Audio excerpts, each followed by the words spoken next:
New Year's Eve, 1999. The country was counting down until midnight, getting ready to pop the champagne, but somewhere in the back of our heads, we thought the whole world would go haywire.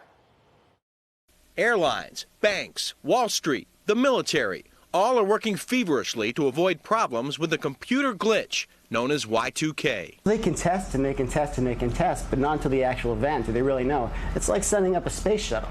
They got everything down, they think everything's all set. Last minute, boom. Nothing happened, and now it seems silly. But this morning, every reporter tightened their Windsor knots, steamed their pantsuits, and started the Trump bankruptcy countdown. Bank accounts frozen, property seized. By the end of today, this could be a reality for Donald Trump. His assets, including some of these prized properties on the screen right there, could be seized if he can't make a nearly $500 million bond payment by the end of the day. One more for you. Donald Trump could be forced to declare bankruptcy if he's unable to post his more than $450 million bond. Just like Y2K, the countdown ended with nothing. Trump's buildings weren't seized. He wasn't bankrupted. He actually made $4 billion today. More on that later. An appeals court said Trump doesn't have to put up $500 million cash bond. Sorry, Judge Nudi and Letitia. The court slashed the number to $175 million. It's a sad day in our country in many respects, but the good day is that the appellate division was fair. It's a lot of money still, but the judge is corrupt, in my opinion. Greatly respect the decision of the appellate division, and we will abide by that. We'll put up cash or bond very quickly. This is what it'll look like. What's your collateral for the bond? Cash.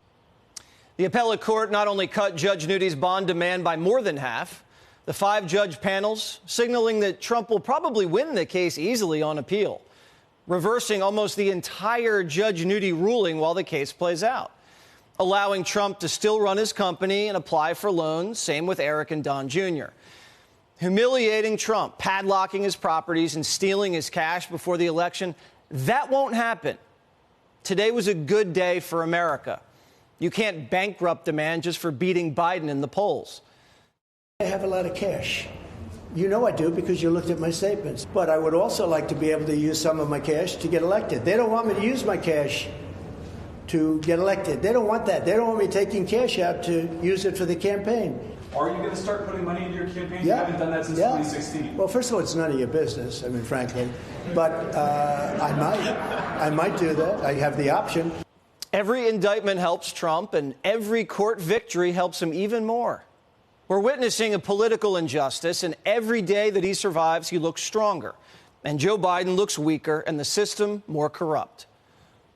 This is all about election interference. This is all Biden-run things, meaning Biden and his thugs. They can't win an election because of the borders, because of energy prices, because of inflation, because of Afghanistan, the worst and most embarrassing day in the history of our country.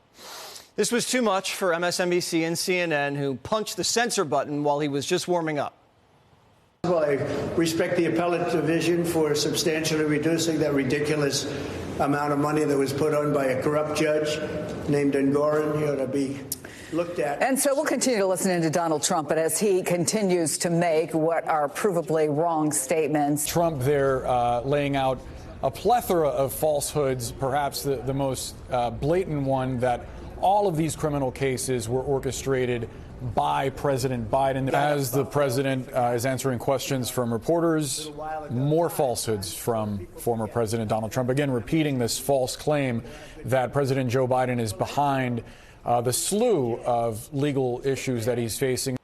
That's not false. Letitia, Fannie, Loverboy, Jack Smith's team all visited or coordinated with the White House. White House visitor logs don't lie.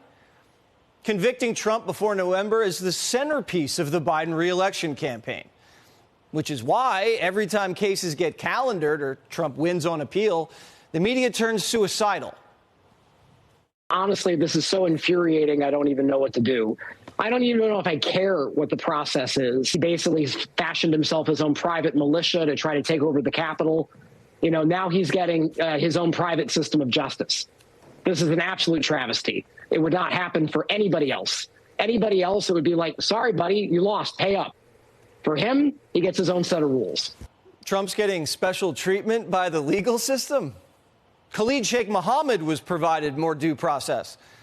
Trump's facing 5 cases from 4 Democrat prosecutors with 0 victims, and Democrats are furious that he still owns a home.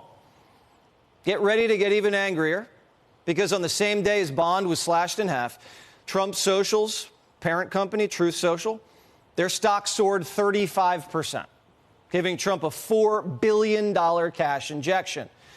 Trump's net worth just hit $6.5 billion on paper, making him one of the world's 500 richest people. Over the weekend, Joe Biden nicknamed Trump Broke Don. Better find a new nickname.